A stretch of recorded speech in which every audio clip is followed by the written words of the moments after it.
Welcome, everyone. My name is Melissa Petrangelo-Skaya. I'll introduce myself for a moment, but just to say that you're at this session, Accountability for Gender-Based Violence, Video Conference Batterer Intervention Programs.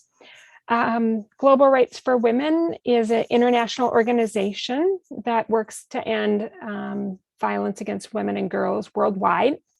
But Pathways to Family Peace is our local program that serves perpetrators of domestic violence, but most importantly, survivors of domestic violence and their safety by working with perpetrators in our local program that's called Pathways to Family Peace. So John and I will talk a little bit more about what that is in just a few moments. But just to start with some introductions, I have been co-facilitating groups now for, it's actually 22 years. This is a little bit out of date, but that's okay. With men for 22 years, and then women's groups for about 15. So for women who use violence. I'm the co-founder of Pathways to Family Peace with John, of course. Outside of my work, working with perpetrators of domestic violence, I do training internationally on violence against women. We have projects right now all across the globe in Asia Pacific, in Australia, we're always doing work, the Republic of Georgia, we do work in the Bahamas. So a lot of work internationally, and we do a lot of that through UN Women, through our contracts, through the United Nations. John and I are both researchers as it relates to this. We did a research project that we'll tell you about a little bit more about doing men's groups through video conference and through technology. Also related to that, I've done research on women's use of violence in intimate partner relationships. I interviewed a number of women throughout the state of Minnesota to find out what the impact and the effect was of being arrested and convicted of domestic violence in the state of Minnesota. If you're interested in that, we can send you that. And then I'm the co-author of two curriculum. One is Addressing Fatherhood with Men Who Batter. And then the other is Turning Points in Nonviolence Curriculum for Women. So those are curriculum used in groups. And then I testify as an expert witness in criminal court cases, mostly in Minnesota, but some other states in the Midwest. Mostly testify for prosecutors, but some defense cases when women have either harmed or killed their abuser. And I testify in a lot of self-defense cases for that. John, you want to go ahead and introduce yourself? Yes. I'm John Heath, and I am from Augusta, Maine. I met Melissa through trainings, and we were able to start co-facilitating when we started the research project for video conference classes. So I have been doing this work with men for over 15 years now, and I've also been a domestic violence helpline advocate for over 10 years, which really is important in terms of grounding your work in the lived experience of the survivor. I also sit on the Maine Commission of Domestic Violence and Sexual Assault, and I just really sort of, this work is personal for me in terms of family history and experience surviving domestic violence in the family growing up. So happy to be here. Thanks, John. Please continue to tell us who you are in the chat. We'd like to know who you are and where you're from. And then if you have questions along the way, please put those questions in the chat along the way. We'd like to address them as they come up for you. So please, welcome to do that. So John and I had a number of partners in this work. Actually, Professor Nicole Westmoreland was supposed to be here today, but she's unable to do that. Her university, all the professors are actually on strike. So she actually can't work today. She has to be on the picket line with her fellow and sister professors at the University of Durham in the UK. So she was the lead researcher on this project, and then Rosanna Bellini was the PhD candidate. Sometimes the world just aligns, and Rosie, we call her, Rosie wanted to do her PhD on the intersection of domestic violence and technology. And that was what we needed. And so we are just eternally grateful to Nicole and Rosie for really leading and being a part of this project with John and I. We couldn't have done this without them. We don't do as big a research as they do. If you'd like to take a look at some of the research that Nicole has done, particularly related to this topic, I'll just put the name of the research in the chat. It's called the Mirabel Project. I think that the Mirabel Project is the most extensive evaluation of a Batterers Intervention Program out there. It's sort of the gold standard in many ways, because they talked to a number of survivors whose partner went through it. I want to say that I've heard Nicole say that research was very expensive. So I also know they put a lot of time and money and research into that. So just want to make sure that we thank them for their contributions. So just to say a little bit about why we ended up doing video conference Batterers Intervention Program. So one thing I just want to mention is that John and I started this before COVID. We both live in rural parts of the US. I live in rural Minnesota. John lives in rural Maine. We had Maine is bigger geographically, right, John? I think even than Minnesota, right? It's pretty close. Yeah, okay. So men were driving pretty far to my group. I mean, sometimes like 2 hours one way. Were they doing the same with yours? I think They were. Yeah, so a lot of our guys were driving up to 2 hours one way to attend an in-person group. And we were using video conference software, Zoom and Skype even at that time for other things in our work. So we knew that we wanted to be able to try this. We wanted to do it as a pilot and then have researchers be a part of it. So that's how Nicole and Rosie came a part of it. But more importantly, we wanted to do it because survivors wanted it. A lot of women were saying that they wanted to keep the relationship, but they wanted the violence to end, and they wanted their partners to have an opportunity to change. So a lot of people have asked me, for example, why I've done this work and for so long. And I do it because survivors want their partners to have an opportunity. So even if men don't change, what survivors have told us, that it's very helpful for them to know that. One survivor said, listen, Melissa, the thing is that he had 27 weeks with you. He had plenty of opportunity and he didn't make the changes that he needed to. Even, I don't want you to think that doesn't mean your program doesn't work. It means he's not willing to do that. And that's useful information to me as a survivor. So, you know, for us, when we think about this work, survivor safety is paramount. John, want to add anything? Yeah, and I would just say too, when COVID hit, there was some lag, even here in our state, in terms of successfully getting the video conference going. And that, I mean, we know research indicates survivors are safer when men are in groups. So for the better part of a year, we did telephone calls to participants because of COVID. So yeah, I think that the research also says, John, that women are also safer when men are on probation. So it's both, that when men are on probation and when they're in perpetrator programs, women experience increased safety at that time. Oh my gosh, I'm not very good at this sliding Zoom thing. Sorry about that. So John and I had decided that we were going to do this. We were going to step forward. We wanted to try it. We didn't want to just talk about it. I will say that before COVID, we had reached out to a number of people in this work to hear from them. We wanted to think about the pros and cons of doing this. Before COVID, many people had done that. They had done it, like, for example, one person said in their state, they sat down and created a list of the pros and cons and they talked themselves out of it.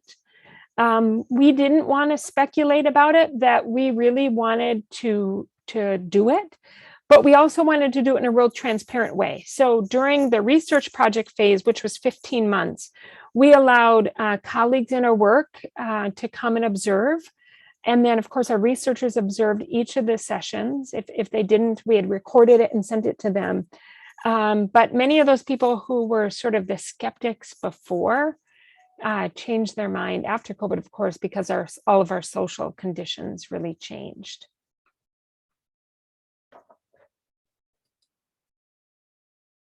So to think about who participated in our research, we only did this with men. 85% of them were Caucasian men, 10% Native American, 5% were African American, and the majority of our referrals came from criminal court. We did have a couple of child welfare. We also had some volunteers. We actually still do group this way, and we've increased our number of volunteers, I would say, quite a bit. We get a number of phone calls around the country where partners, men will say, my partner has said, if I don't go to something and if I don't work to change, I'm leaving you. So it's that sort of volunteer. We have a number of men in our program now, and we open it up to all men in the US who want to be a part of the program because it's video conference. So we have quite a few men from there. We have one international participant as well.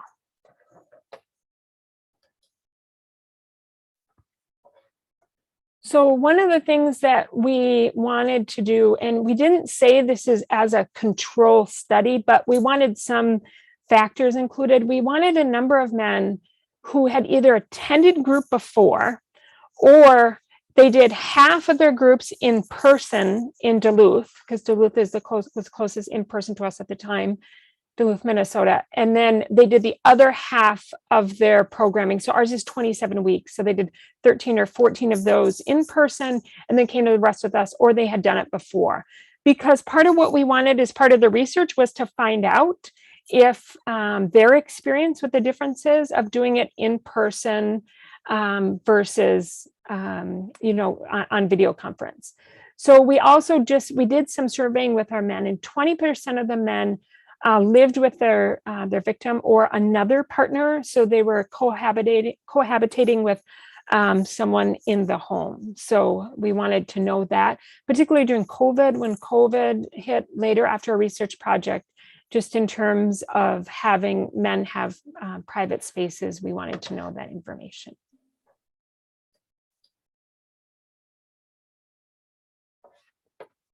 Okay, is this going to do one of those things where they like pop up after? Yeah, see, John, do you want to go ahead? The majority, I would say, of men in our program have children with varying numbers of children, but it's one of the ways that it seems to really connect with men around the impact of domestic violence on children. You can definitely see them sort of perking up when you start talking about the impact to their children of their behavior. And generally, I feel like that the attitude is still I was screaming and yelling, but my child was asleep in the top tower of the castle and didn't hear a thing. So the average age of men was 39 years old. Which I think is fairly common. I've done that here a number of years ago, and it was 33 years old was the average age. Most of the men have been convicted of 2nd and 5th degree domestic assaults, and most were located in Minnesota. Some of them were from other states, and we had one participant who had a job that took him all over the world, and so he participated from Switzerland and Colombia, and a lot of different places. Great. John, there's a request to have you speak up just a little bit louder. Yeah, that group member, I mean, he participated from many countries when he was in group, so yes. Absolutely. So just in terms of the research design, was an exploratory research that examined the challenges and opportunities with the online pilot program in Minnesota for court-mandated men. It was the first study of its kind to investigate a live online behavior change program. There have been a lot of, if you work in perpetrator programs, you can see there's a lot of, you can fulfill your court mandate, by coming to our online program. Those are very different than ours. Ours was live, like we are here on Zoom. The difference, those programs, for example, what they They were things like courses where you watch a video, you click an answer sort of thing. We knew about those, but we wanted to replicate our in-person experience as much as possible by doing it online and through Zoom. So just a little bit more about this is that there was no funding for the research. Nicole and Rosie and the University of Durham volunteered their time. They did 40 hours of observations of the groups. They interviewed, at the time we had a day group and a night group. So they observed day groups and evening groups. So John and I were two of the program facilitators who were interviewed. We had two others. Then we had a number of people who observed, a lot of people who are consider themselves sort of experts in domestic violence intervention programming or Batterers Intervention. They were interviewed as well. And then 6 of the men who were a part of the program were part of the interviews as well in terms of the research. So it's important to mention that we did not investigate the experiences of the survivors or ex-partners of the men in the group. We did do, I did 7 interviews with battered women to get their input about how to create an online program. So a core principle of our work is to include survivors' voices in the creation or implementation of any intervention. Batterers Intervention Programs are a course in intervention. So I interviewed 7 different women of what to think about in order before we did this. This is a key piece of how we think about intervention. So for any of you who are doing similar work, we highly encourage you to interview women. So they don't have to be the women of your of the men in group, but to interview women about the things you should be listening for and thinking of in terms of this. So this is a really important factor for us. And the fact that it's missing from all of our participants' sort of consciousness, the voice of the survivor. That's another sort of huge reason for incorporating that into the co-facilitation experience. Yeah, I mean, otherwise it's so easy to get to collude with the men when you just hear their versions and their stories of what happened. We had a guy, for example, he was talking about how his partner always stole money from him all the time. He'd always have money missing. And the interesting part is that victim we actually ended up talking to, and we didn't ask her about it, but when we asked her about how she resisted him, his use of violence and abuse. One of the things she said, well, you have to understand, if I hit him or try to do something back, I know I'm more likely to get it worse. So I know the thing that's most important to him is his money. So what I do is I take, his money, because we're married anyway. So it's his money is my money. I know he doesn't think about that.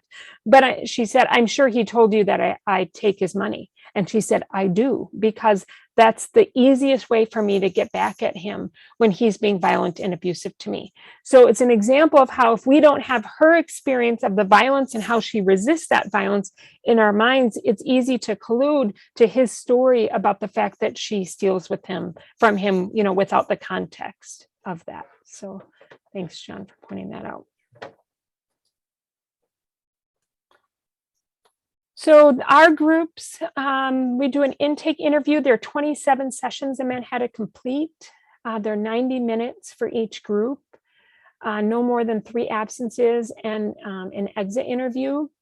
One of the ways that, so we got referrals from probation officers, and the men chose to be a part of it. So nobody from probation referrals we got were required to be a part of it. They all volunteered to be a part of the research group.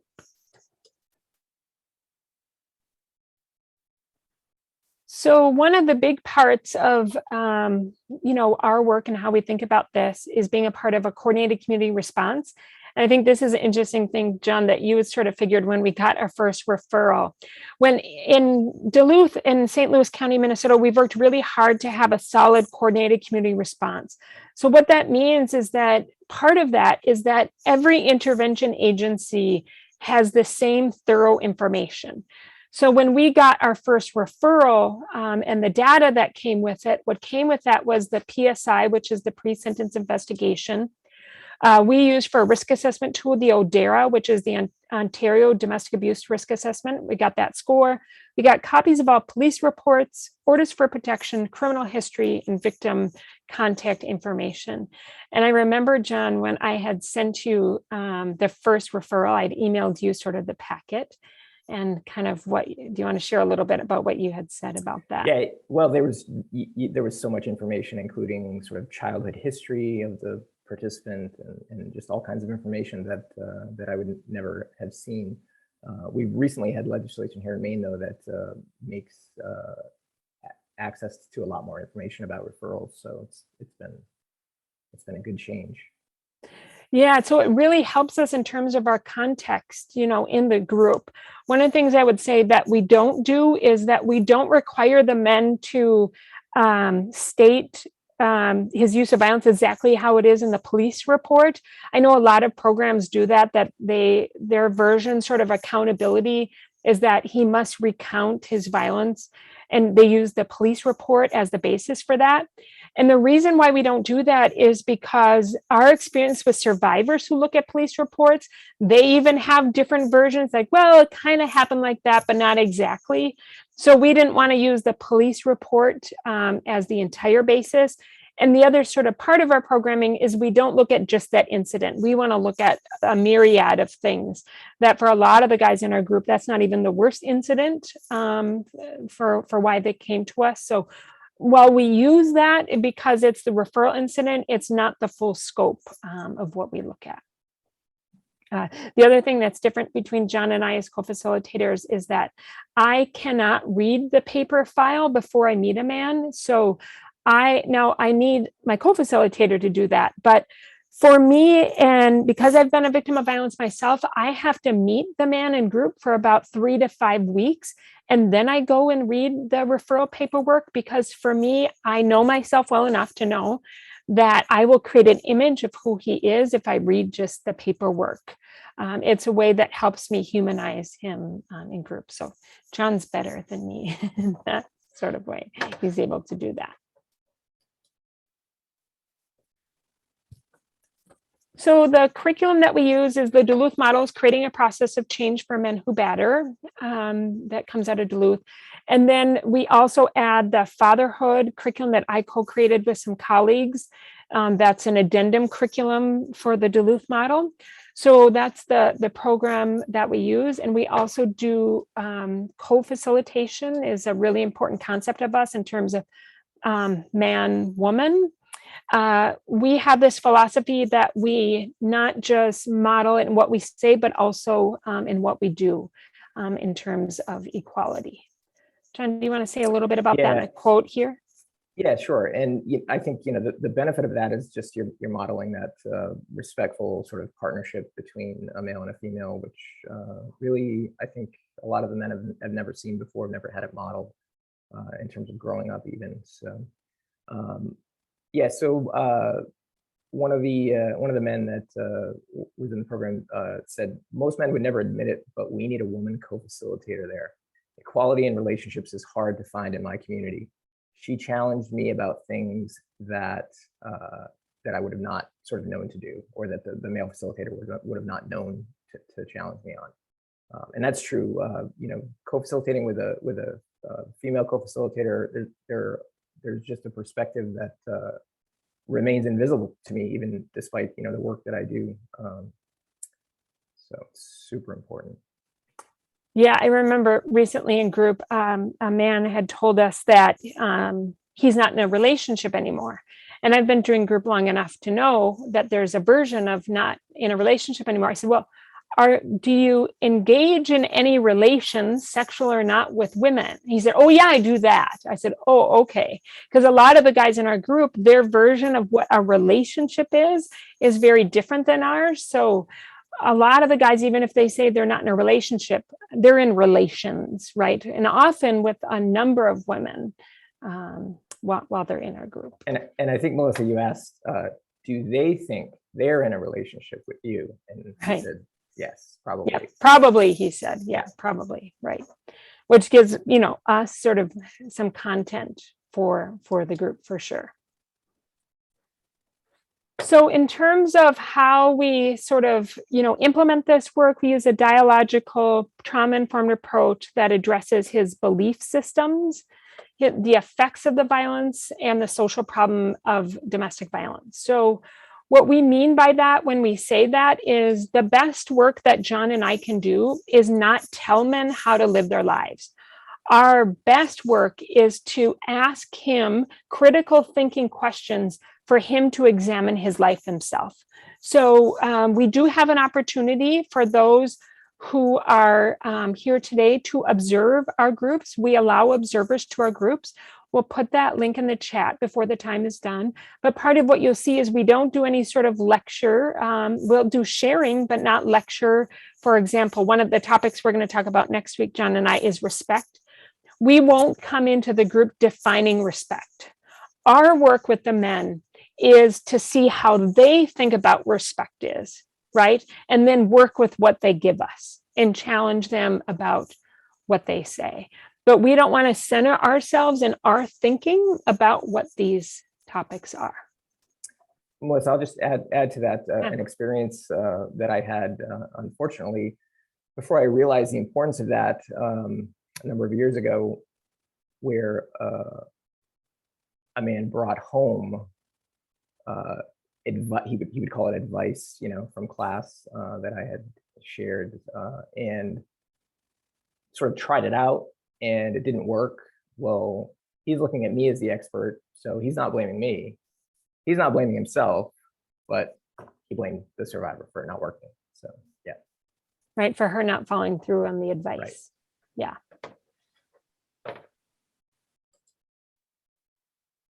So one of the things, of course, is that we use a virtual board. A big part of our philosophy about doing group is that the men see their world. So as they speak, we type their words up on the screen.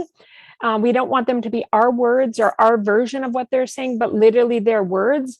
It's important to see it in sort of, black and white, meaning on the screen is how they think. So that's a big thing that we do. Sometimes we save those sort of raw notes and then we share it with them in a PDF and send it to the men.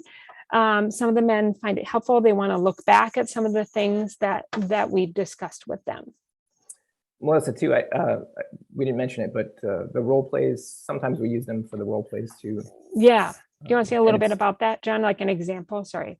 Yeah, so as an example, Melissa would sort of present herself as their sister coming to them for advice and use their words in sort of a descriptive way that, I've been seeing this guy and these are sort of some things he's been saying to me. He wants me to move in, but I'm a little bit concerned about, some of these things he's been saying.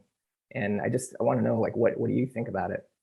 And so then the men's words that we've logged over the weeks and months are the quotes that are shared, and it's really interesting to see their responses because they don't necessarily recognize them right away as their own words, and the impact, I think, is noticeable for sure. Yeah, which is they wouldn't want their sister being with someone like that, but these are it's them, right? The basis, of what we're saying, for sure. So this is an example of part of what you would see if you came to observe one of our groups, an example whiteboard. This week, we were talking about economic abuse. I think, that was the top. We were talking about economic abuse and economic partnership. And you can see this is how we sort of talk about it. These are not our words. These are the men's words and how they think about it. So one of the interesting things just to point out is down here in terms of effect on children.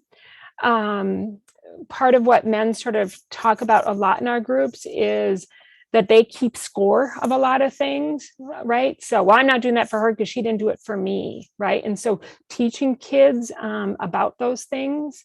So this particular week, we're talking about economic partnership and about what the thinking and what the effect would be is if you're in a partnership with your children, they would see that and the benefits of that. They would see, children would see parents sitting down, talking about big decisions, that money is not everything.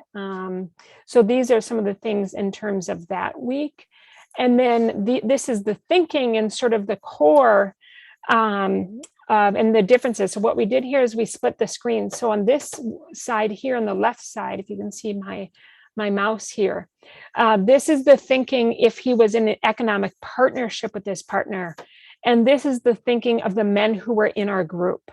So we know that we often have people here at our sessions who are survivors or have gone through things themselves. And part of what we say is that can be helpful for you is to, whether your partner has changed or what their thinking is to look at what, if their thinking is based in partnership or if it's based in dominance of their partner. So for the guys that we had in our group in this particular example, a lot of the guys believe that they were smarter, right? So if there's a particular topic they're talking about. So let's say the family needed to buy some, let's say, for the house, whatever it might be.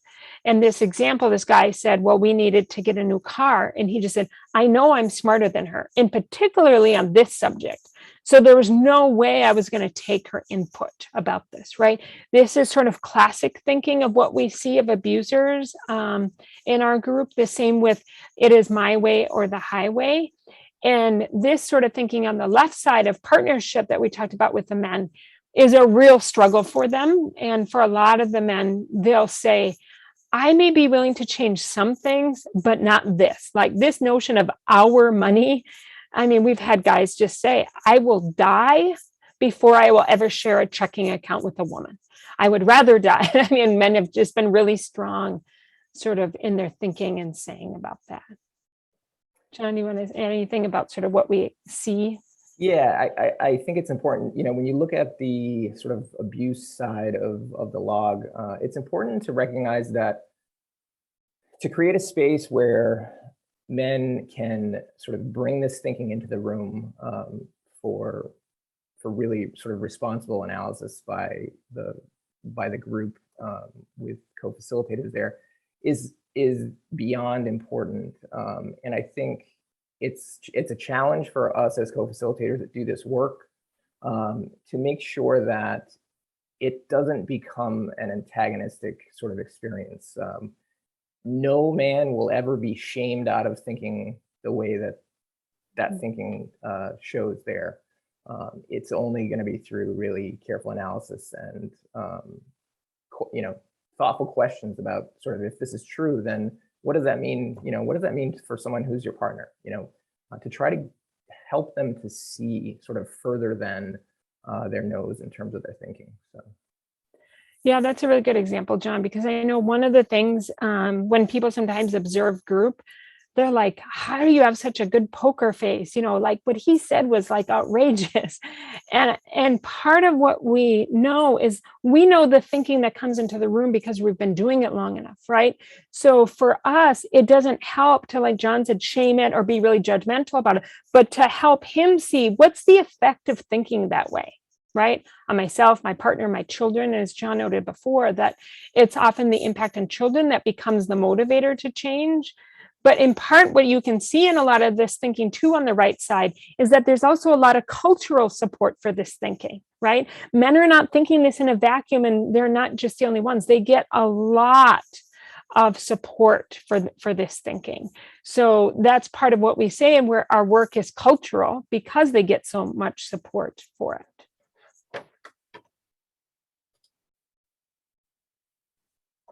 So another thing that we do with our group, we don't give sort of paper homework. And the reason why we don't give homework for the men, and what we've learned is we learned through a focus group with survivors, is that the men were going home and making their partners do the homework for them. So because that was happening with so many of the men, we wanted to stop that because we didn't want to put it on her.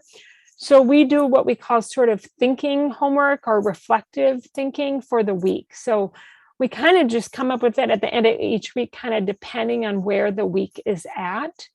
But these are just some examples of that. And I would say, just to add that, sort of to support that it's a cultural sort of experience. Here in Maine, we found the same thing in talking to survivors, that it was sort of their responsibility to do his homework. So we ended that immediately.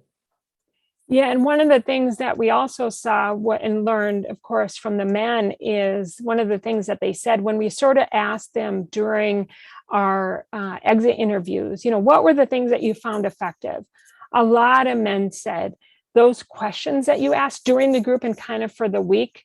One man said, I don't think he said stay. I think maybe that's a different, but one guy said haunt me actually all week, because that sort of question stays with me, that the way we would describe it is we've raised it in his consciousness, right? To think about this, something that literally he was blind to before, that he didn't see in terms of the impact of who he was. And I would say, Melissa, too, that most of the people, most of us here in America, we're used to an education system that's really sort of like, we're being fed the information. We just have to memorize it, and we'll get tested on it.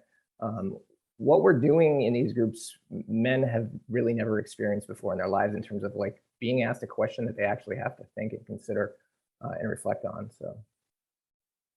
Yeah, that's a really important point, I think, John, because, most of our guys haven't even gone to counseling of any sort, any therapy at all, that this is a completely new process. And a lot of times when people observe our group too, they say, you had some moments of silence there, for maybe 5-10 seconds maximum. And they've asked, why do you do that? And we said, because the feedback we've gotten from the men is that the questions that we've asked them before, they need some time to think about, right? Like guys have told us in their exit interviews, sometimes you ask me these questions and I'm like blown away because I've never thought about it. And you want to answer right then. And I'm not resisting you. I just don't know yet. Right. And it's something I need to take some time to think about. So we've learned that in terms of our work with the men over time. And on a number of occasions, newer participants have come to me or come to us as co-facilitators and said, I don't understand. Like, I thought I was going to come to this class and you were going to tell me like what to do so that I'm not being violent anymore. And so they really want that sort of, here's a list of 12 things. And if you do that every day, then you'll never be violent again. But that does not work. Right. One of the things that's an advantage about doing this over video conference too is that sometimes if there's a holiday, or we've had it before where, I was sick and John was out of town, we weren't going to have the group, we're able to give the guys an option. So we try not to cancel. It's one of our main goals is, and we found that our reasons to cancel and the guys' absences and their completions have gone up from video conference groups. And one of the things we have done, though, we've been able to email them, for example, a particular video. Sometimes we'll send them a TED Talk, for example.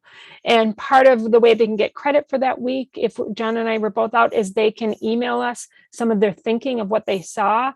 We'll ask them particular questions so that they'd only be able to answer those if they actually watched the whole video. So that's one of the things we also found helpful about engaging with the men this way. I will say, though, a lot of our men have never had email before, which has been interesting. So we had to help men set up email accounts because they text, but they don't use email. These are just a couple other examples of reflective questions that we've asked the men before. So one of the things, for example, the first one is for them to think about what's it like to live with a guy like you, right? Like, have you ever taken the time to go this week, now that we've sort of shown you what your thinking are and helped you articulate that? But what's it like to live with a man who thinks this way and to live with him all the time? So these are just some of the examples of some of those sort of reflective questions we asked. Another big one is, how attached are you to these beliefs or to this thinking? Our guys have different levels of attachment or openness to changing their thinking.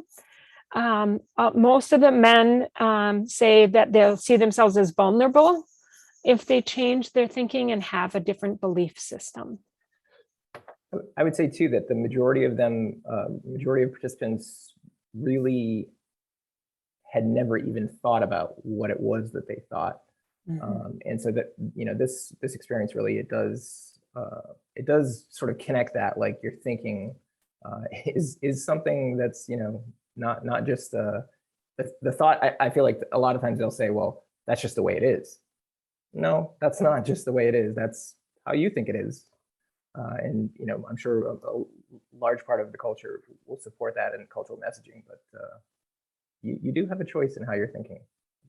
Yeah, but a lot of them think because I think it, therefore it is. Right. Yeah, so the idea to think a different way is a big deal to a lot of them. So one of the things we want to just share with you a little bit more now is about how using video conference in particular, and we'll put the research in the chat so you can download it. But one of just the summary statement, as Nicole sort of wrote, is problems were solved and additional problems were created. One of the things that we'll talk with you a little bit is about when those additional problems were created, how we work to address them. We've really now, since that research project, really worked to try and change a number of those factors. John, you want to go ahead and do this one? Yeah. So one of the sort of common threads was the time sort of on the road getting to class, the cost for fuel or paying somebody to drive them. There's a large number of participants who may have loss of license for various crimes related to motor vehicles, and so that's always a barrier. So we feel like this, and research, felt like this created definitely greater access. Yeah. Easier to open up to virtually. So a lot of the participants really shared about sort of like social anxiety, and that having done in-person groups before, this was a much more comfortable setting in terms of being able to open up. And Melissa and I, when we first started this, we both sort of, it might have even been after the second or third class, we both were saying, I can't believe like some of the things that these guys are sharing, like in our in-person classes, it would be like week 20 before we would hear somebody feeling comfortable enough to actually share that. So there was a definite increase of that willingness to share. Yeah, men said that just being in their own physical space provided them an extra level of comfort that they didn't have in in-person groups. And I always call him the lazy boy chair guy, but one of the things he said, he always sat in his lazy boy chair with his legs up and his laptop on his lap. And he just said, there's a level of comfort I get by being in my space, in my comfortable space here, that I know I wouldn't get. Of course, we don't have lazy boy chairs in person, from the in-person space. So yeah, that was a surprise to us. We didn't go in thinking that this would be a positive result. So the less suspensions due to attendance barriers, which resulted in sort of like lesser sort of setting people back, reduction in classes, and because of weather, typically a program sort of in northern United States would probably have 5 or so snowstorm cancellations a winter, and this virtually had no impact at all when there was any kind of weather. And the men really talked about the cost of transportation that it saved them and their family, because taking money from them really at the same time as taking money from their survivor, who's if they're not together, at least getting child support. So yeah, we also had guys, right, like minor illnesses, guys with colds or sinus infections or a cough who wouldn't come during it in person, but came because they were able to. They're just in their own space.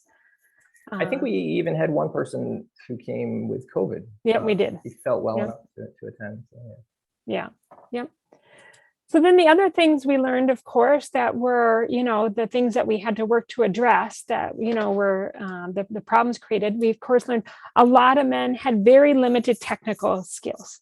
As we mentioned, a lot of them didn't have email addresses. They didn't know how to log on to a device in terms of a Zoom, or we used GoToMeeting at the beginning, and accesses to devices and internet were really limited.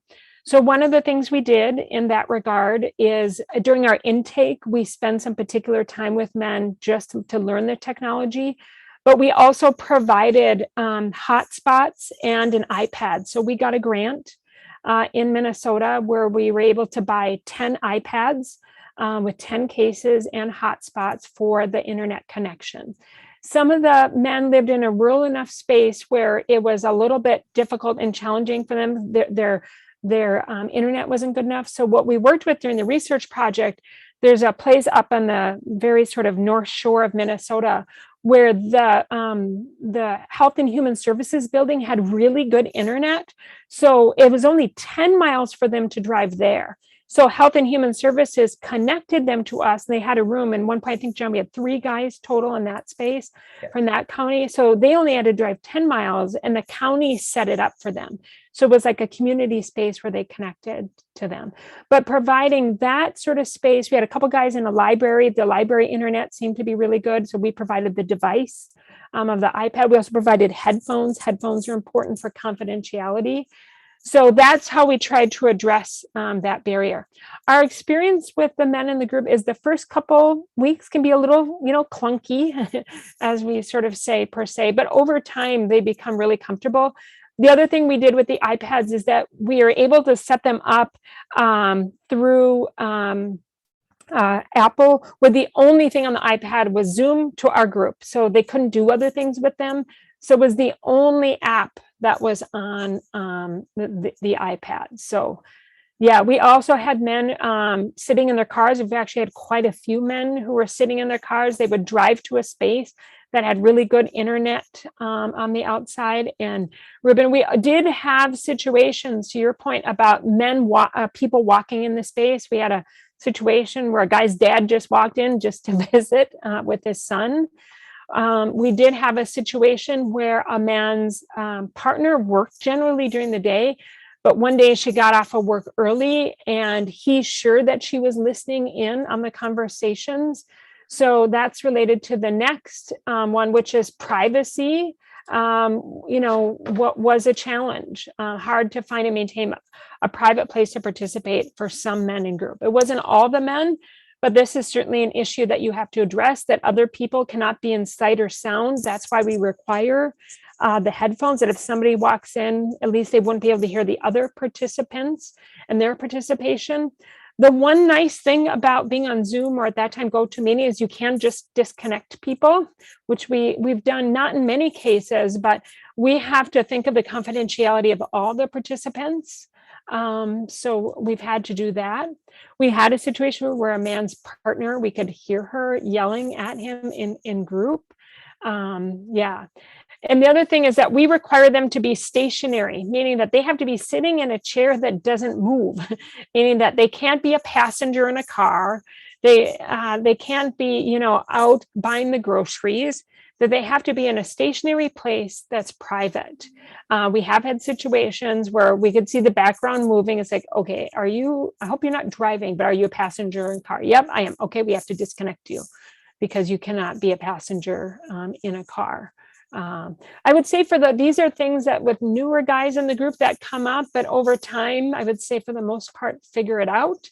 The alternative for them is to go into an in-person space. So in our experience, we haven't had any challenges where men haven't been able to figure it out in the end. We've had a lot of, periods of time where they have to figure it out, but eventually they do. And I think, our communication of expectations is really important too, in that aspect of, Melissa, you mentioned, at a few times have had to dismiss somebody from the group, to let them know ahead of time, like, if this happens, then this would be sort of the recourse. You don't need to panic.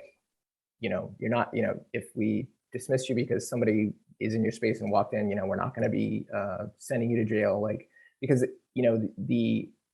the way that they respond and sort of the understanding that they have of the entire situation could potentially impact, people in their family. So we don't want them ever to leave group feeling like, they're somehow going to be in trouble or anything like that, really. Yeah, we had a guy recently who, so we give like a 7-minute grace period, right? So men they're not late if they come, 7 to 10 minutes. They're not considered late. And we had a guy recently who was we had a huge snowstorm trying to shovel his grandfather out. And he came in kind of hot and heavy. And we said, let's say his name is Bill. It's not his name, but Bill, is everything okay? I was in the middle of, shoveling out my grandpa. He has to get to his doctor's appointment. And we just said, did you finish? And he said, no. I said, go take a few more minutes and finish and come back. We have some things we have to just administratively talk about. So we try and provide a space for those things. They do happen. And so he went and shoveled grandpa out because he lived with his grandfather. And then he came back and it was just fine. But he was really worried about, he would get in trouble from his probation officer if he went and finished that. Go ahead, Jeff. Oh yeah, I wanted to say, and so that models respect, right? That models that we have a concern for another human being. And, right. Oftentimes participants' mindset is sort of a punishment mindset, and that's what they're doing with their families. And so we're really trying to model something really different with no less accountability, but just really different than what they're used to, I would say. Yeah. The other thing that we learned is that your facilitation and curriculum must be adjusted. At first, men engaged less with each other. So we had to figure out ways in order to help with that.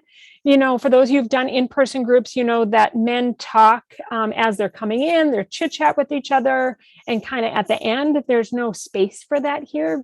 We try a lot in the beginning, but at the end, there really isn't any opportunity. So we have to find ways to get men to engage with each other. And then John and I had never facilitated before, so we had to work out our kinks of co-facilitation. I think we're good now, right, John? Yes. Yeah, but it took a little bit, of time in order for us. Technology-wise as well, though. I mean, we were, for a time, we were using paper sort of boards, and we were writing with markers and trying to remember I used to hold that whiteboard. Yeah. But technology has improved so much since unfortunately since COVID, but when we first started it was really challenging. Yeah, so there's a question about how do you address men who consistently abuse the grace period if they always log on 10 minutes late? We don't actually have that, I wouldn't say. I mean, we get a couple of men, who kind of consistently come at that time, but we have a lot of just sort of checking things we do with the men and such, and we're setting things up. So our experiences is I don't feel like they abuse it, that most of our men kind of come at the beginning and have some questions about some things. And it's a time for us just to do a little bit of the chit chat with them about things. So that hasn't been our experience, I would say. The thing that we do is that if it's not our class is 90 minutes long.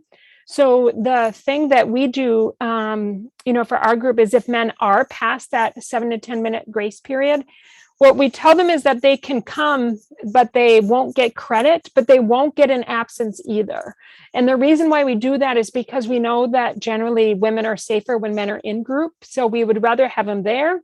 So a couple of times we've had a guy, log in a half hour late, so he gets to come, but he is not going to get credit, but he's not going to get an absence either. That happens, a couple of times a year. It doesn't happen very often in terms of the group. So we talked about these just a little bit. We just have a few quotes here that we want to share a little bit from some of the guys. John, do you want to talk about this one? Yeah. So, so we talked about the, eliminating travel and time and reducing costs, in terms of reducing barriers to attending. Many men, I would say many men do not have their driver's license for whatever reason. This person said not only the gas savings and convenience, but I would have to take off work that day every week, which would have been a $3,000 loss of income for me. Yeah. So because of the time, we also had guys who were borrowing cars from people. So there's a lot of stress, about, I don't have to worry about borrowing someone's car. So that was helpful as well. These are just some additional quotes for some of the things that we have. John, you want to state these other ones? Roughly 1 to 4 hours to drive to an in-person group. So it definitely helped me save money on gasoline, especially with the prices currently. Mileage, gas, managing traffic. I don't have to think of that when I'm online. I'm definitely in a better mood when I'm not behind the wheel for long periods, which is better for everybody. And that was actually a facilitator quote. Mm-hmm. There are 0 in-person groups I can attend, 0. I travel for work. I'm living overseas in a country that hardly recognizes domestic abuse. I don't even think it is illegal here. So that was from an overseas participant. Yeah, we have a participant right now who's actually an Australian citizen, but living in Iran. He went to Iran right before COVID and then got stuck there and decided to stay there. He's one of our international participants, and he talks a lot about how there's lots of cultural support for violence. And his partner just said, if you don't go find help somewhere, I'm leaving. And he didn't want that to happen. So he just had found us online. It's interesting, while the laws are very different, as he describes it, the attitudes really are similar to some cultural attitudes here. It's interesting how that crosses over. Yeah, but for support of the violence. Yeah. Yes, we talked about this a little bit in terms of the hotspots and the connection. The one thing I'll say too is that when their time is up with the iPad, we send them a box so they can mail it back. So we also pay for the postage and send them the box to mail it back to us. We have had one damaged. One of them, their children broke the screen, but we got insurance to cover that, knowing that would happen sort of eventually with the men. We sort of talked about this, that it's about 1/3 of the men didn't have the proper devices. So we're always sort of accounting for that. So one of the facilitators had said, so a lot of time was taken up with not getting their devices to work, Wi-Fi dropping. I don't think they were messing with us. It was genuine obstacles for us. So that's why we sort of adjusted and sort of spending some pre-group time in terms of addressing that. And with men, we've had some men where their internet starts out good and then it doesn't work so good. So in terms of that, we will have men, like we had a guy just a couple of weeks ago, John and I did, where his internet started out good, it just got bad. We just said, okay, we're not going to let him back in because it's just disrupting the group. So we sent him an email after and said, this is why we didn't let you back in, is because your internet connection was really just so poor and it wasn't working when you were coming back in as well. So we talked about this a little bit. The other thing I would say that we didn't mention about this is one of the interesting things the men in the part of our sort of control group who went to in-person groups, one of the things they said is that they don't feel, they called it the negative energy. And we said, what do you mean by that? They said, well, when you're in an in-person group and sitting next to a guy who just has body language, he's making some grunting noises, and you could you don't have that when you're in a video conference group. So he really liked not having that in terms of being in person. We talked a little bit about this, about their openness in terms of this, but this was, we also would say a lot less resistance. So for those of you who do group, with a number of men, you'll experience a number of resistance from the men, and we didn't really feel that in the same level as if we were in person. John, do you want to talk about these a little bit? Yeah, so we do exit interviews, and these are, we thought we'd share some quotes from participants that had completed the 27 weeks.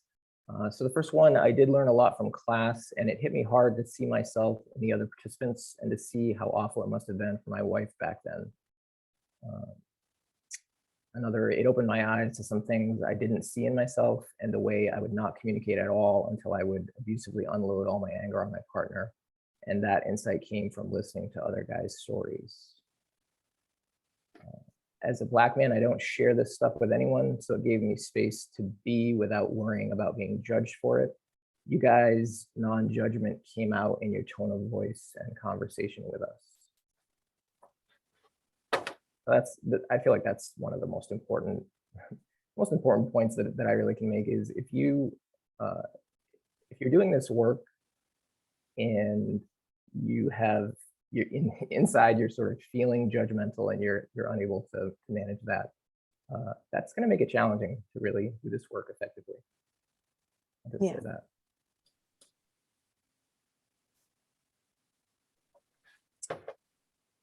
Before I started the program, if something happened, I just put the blame on her first thing. And now I've begun to see my own responsibility in the problems. And I have respect for my partner and her experience. I started with an in-person class, which was outside my county. But unlike in-person, this format really helped with my social anxiety. And I felt like I was able to interact way outside my normal comfort zone. Yeah, so remember that we do these exit interviews with the men sort of at the end, so that's how we find out some of these things from them. So this was, Melissa referred to this before, it was a person from our initial study group. He said everyone is more comfortable talking in their lazy boy chair. Mm-hmm.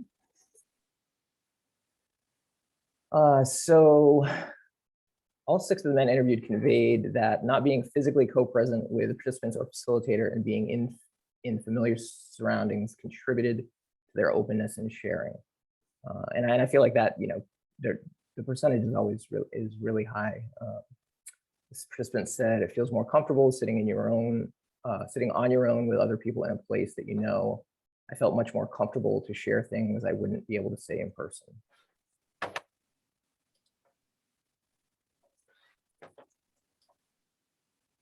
And I want to add something to that last slide. What we know about men's violence, right, is that men experience men's violence.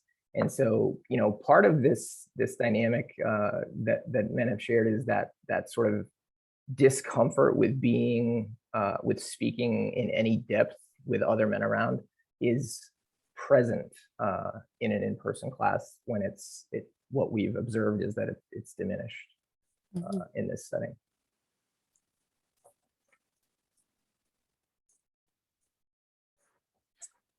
So hard to find and maintain a private place in group for some men. And so we talked about this. There was one situation where, and this was in the original sort of research group, where a partner was listening in on class and the participant found out because they were having an argument one day and she started sort of bringing up things that he was saying in class and clearly not thinking that he was being as accountable as he should be by some of the things she heard. Yeah, that's what she gave him for feedback. Yeah. So we talked a little bit about these in terms of this. We did have one thing we want to mention is about the child care. We've had a number of men. So one of our sort of rules is that you cannot be responsible for the care of your children during the group. We learned this because we had a number of men who had young kids. So he'd have them watch a TV show or program in the living room. Then they're knocking on the door, Dad, I have to go to the bathroom and such. So we wouldn't consider that sort of part of a private, out of sight and sound space. So what we'd say is that some other adult has to be responsible for the care of the children during the group. You cannot be the one who's responsible for the care.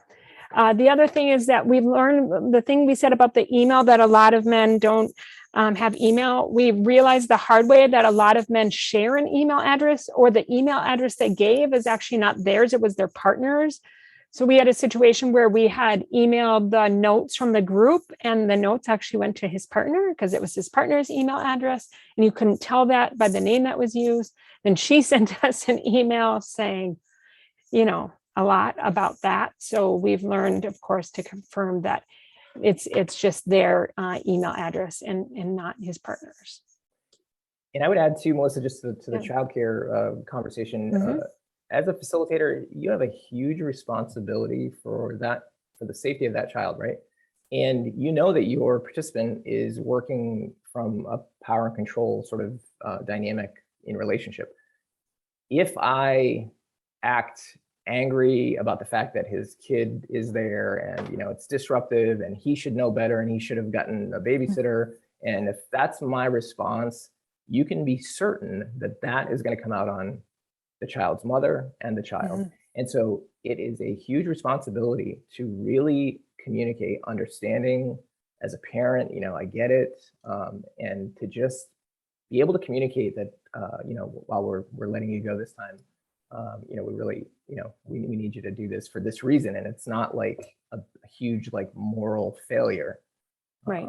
It's just you have to almost over communicate that, because the participant's mindset is so power and control based that if they're not doing the punishing or the controlling, then they feel like they're being they're sort of under that authority. So Yeah. John, there's a question related to the previous slide I thought may be good for you to answer, which is in regards to openness, how do you promote, encourage, ensure that the men are giving you truly honest answers, responses, and not just giving you the correct expected answers? I mean, you could talk about the time when I came and observed the group. If you want to say a little bit about yeah, that. so I would say for the simple fact that I'm never asking questions that have a correct answer.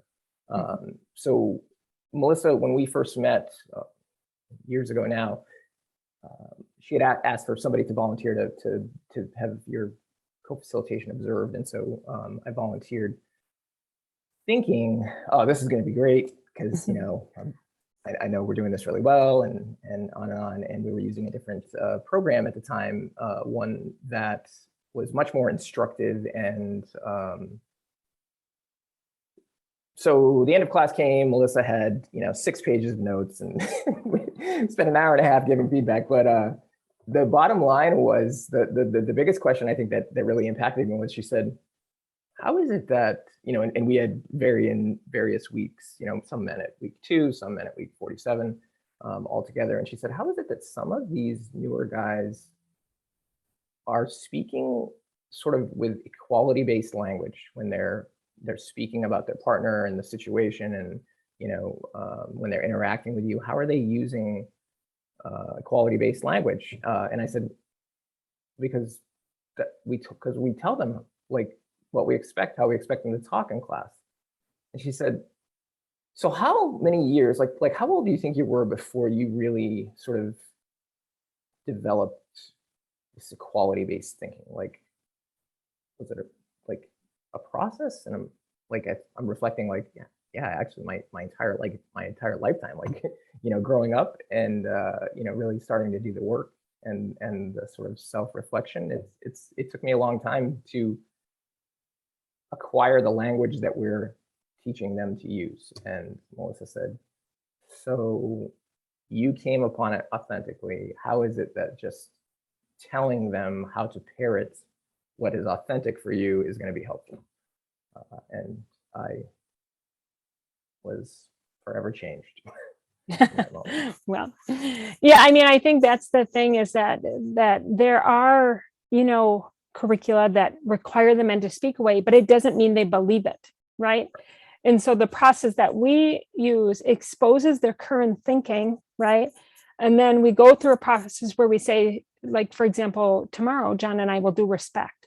And what we'll do, the question we'll ask them, for example, is, let's say that you want to respect your partner all the time, right? That's the way you want to move around in the world with your partner. You don't want to be emotionally abusive. What's the thinking you'd have to have in order to be respectful to your partner, the majority of the time?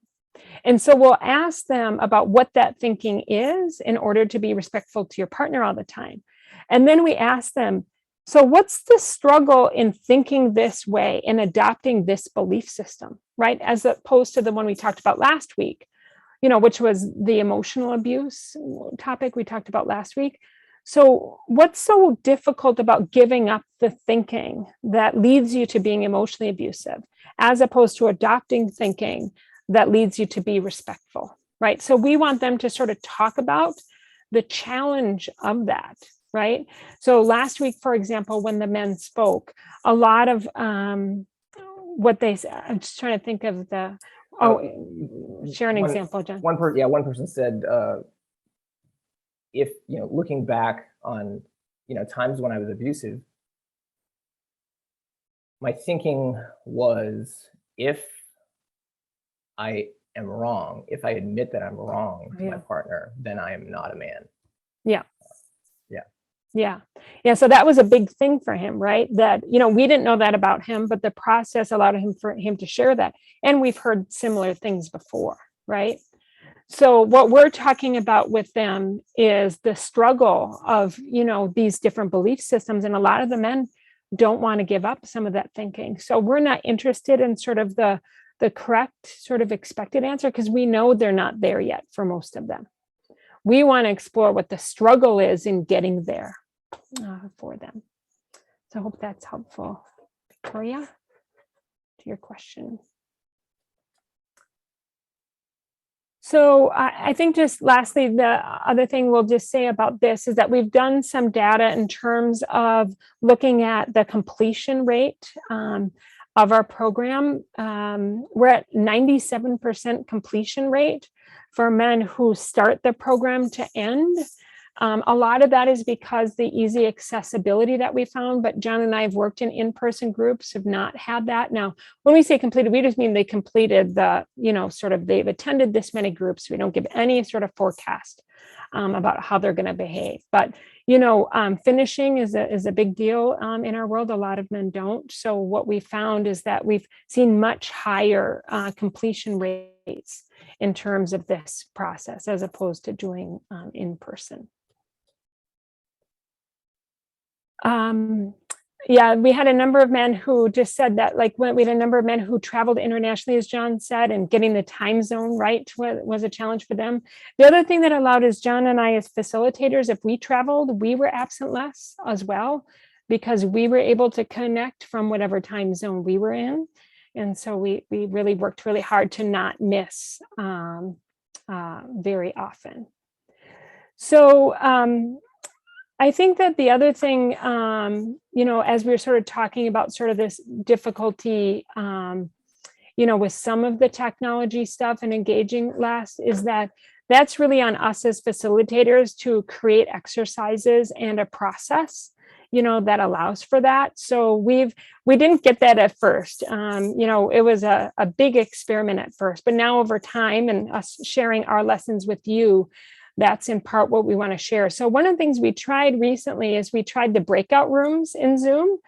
So we hadn't done that before, but we wanted to talk about some particularly sensitive topics. So we did some small breakout rooms with the men, and we did that for a couple weeks in a row. So that small group sort of, got its own sort of trust culture amongst the men. And so we're experimenting, with some of these things that, you do sort of in person and replicating them, in the video conference process. So I think that, just a couple other things that we've learned about this is that one of the challenges is what we call the portrait effect. We only see people generally, not even the waist, maybe, but for part of their body. So one of the things you can't read that you can in person is the men's body language or their energy or other expressions. I remember it was towards the end of group, and one guy, he just sort of mentioned, he just said, I'm 320 pounds. And we just said, you are? And we didn't know that, right? And so because what he was saying was, I use my body to intimidate her. We wouldn't have known that had he just shared that, right? We know a lot of the bigger guys in our group do use their bodies and their body size to intimidate their partners. So we know that it's a challenge in terms of seeing people in this sort of way, that the portrait effect doesn't allow us and in person that. Yeah, in-person groups, definitely that is a piece, that in-person groups, there are times when you are referring to the, have you looked at yourself when you're, angry, or have you looked at yourself as big as you are, like in terms of intimidation? So that's definitely a missing piece. Yeah. for sure. So the other thing, though, we know is that what this addresses, though, it's harder for men to hide in these groups. So what we mean by that is in-person groups, you kind of always have the guy who's kind of like laying back with his head down. Here, you know, the men have to be sort of looking forward. We have to be able to see them. The lighting has to be right. So it's easier for them to be engaged and harder for them to hide. We've also, in our experience, we've seen a lot less sort of juvenile behavior, what we call rude behavior, by engaging in this way. A lot less sort of like snickering, I might call it, like, you know, making noise. Yeah, they can't have side conversations. So we see, you know, that's how this process also helps with that. Yeah, and well, the enlarging their portraits, if you know, there are people here that have never done that. You just go to the portrait and you click on pin, and it brings them right to the center of a Zoom meeting, and you see them in large screen. So yeah, easy to see what's going on there. Yep. So I would say that, you know, in terms of, for us, John and I sort of talked about this. The other thing that I really like about these sort of groups is we had to figure out our rhythm, but I love the chat function that John and I can use. So in-person groups, we can't send notes back to each other, but here we can. So sometimes we'll say, I remember last week John sent me a note. He's like, oh, I think we should move on from this guy. Like, yeah, I think you're right.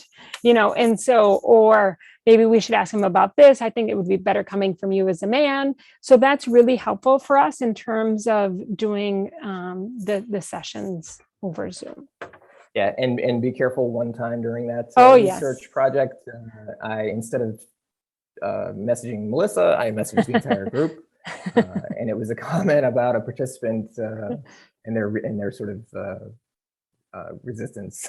I think I said, he is really committed to that thinking, isn't he? Yeah, right. Like that. Good thing it was vague enough. But yes, I knew that you meant it just for me, but it got sent to everyone. So then John just took responsibility for that amongst the group. So the other thing we just want to say that's really important to us about doing Batterers Intervention Programs is that they're most effective when they're part of a coordinated community response. So when people ask us, for example, about our effectiveness or our success rate, the way we talk about it is our men who go through our entire criminal justice system for our guys who we have here. So what we've known in terms of that is, so for men who've gone through through police, probation, all those sorts of aspects, what we found is about 72% of the men do not recidivate. Now that's a particular measure. Our measure for recidivism is they've had no further contact with the police.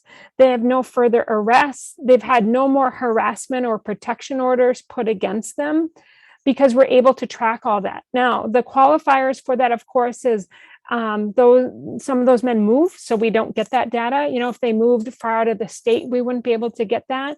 And this is for men who predominantly our men are from St. Louis County and Itasca County, Minnesota. So we're able to know that for Northeastern Minnesota. We're not able to know that for men who participate outside of it. But we just want to say that we really think of this, that we're part of a community response, and that we're not the only sort of, way to intervene. And so kind of the way we say it is that violence against women and girls is not going to end because men sit their butts in chairs and come to these groups.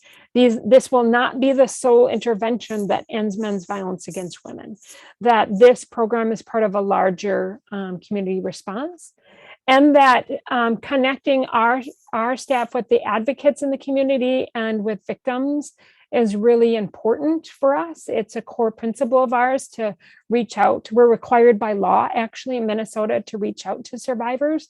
So we do that via first letter and then by phone. Hunter, who coordinates our program, contacts the partners of the men while the men are in group. That's a time where we feel like it's the safest time to have contact with them. And then I'd say just the other thing is that, having a strong coordinated community response really, really helps. because we're able to get access to all of that information. It has been more of a challenge to get access to the referral information for men who are outside of Minnesota and don't have such a sort of tight, coordinated community response with us. John, do you want to say a little bit about this? Yeah, so this was a facilitator said, that's the whole thing about Duluth. If you're getting men from all over the country and men coming on remotely, how can you have those community links that a CCR has if everyone is spread out? So that's something that we definitely think about. Yeah. And takes a lot of work and time, to establish connections with all of those different coordinated community responses, for sure. So we want to make sure we say a little bit about the risks of doing groups this way that we're very, very aware of.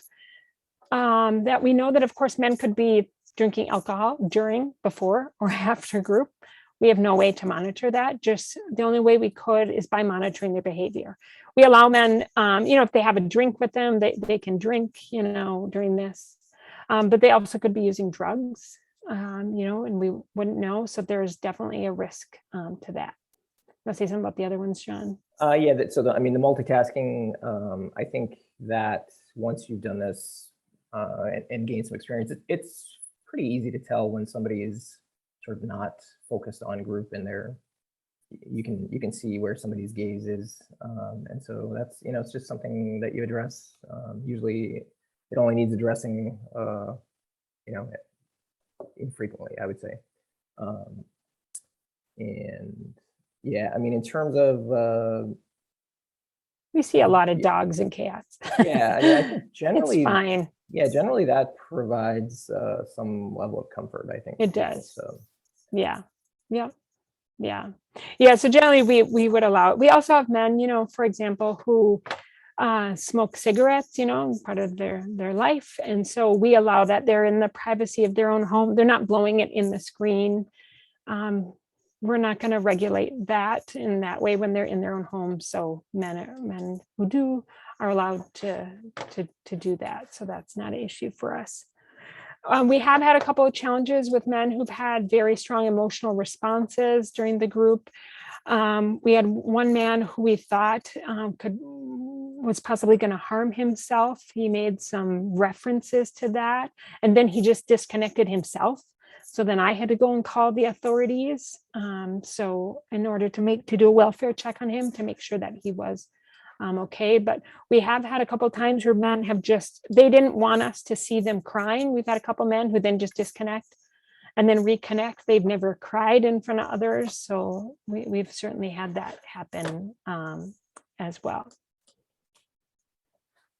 Just in terms of us and facilitators, we've had a number of the men contact me. I've had it on social media, send friend requests after the groups.